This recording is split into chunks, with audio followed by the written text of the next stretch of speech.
இந்த பாடல் தான் இது.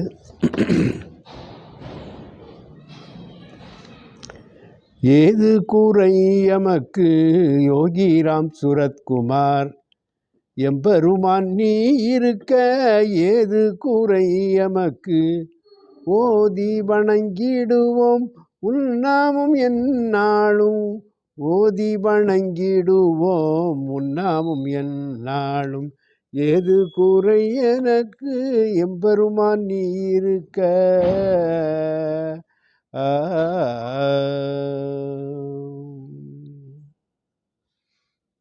இந்த பாடலை தினசரி பாடுறாங்கன்னு பாடினான்னா உனக்கு ஒரு குறையே இருக்காது. இது சரணாகதி பாடலும் இல்லை, பகவான் நினச்சி குறையொன்றும் இல்லை மறைமூர்த்தி கண்ணா என்ற மெட்டில் உள்ளது. ஏது குறை எமக்கு யோகிராம் சுரத்குமார், எம்பெருமான் நீ இருக்க, நீ இருக்க.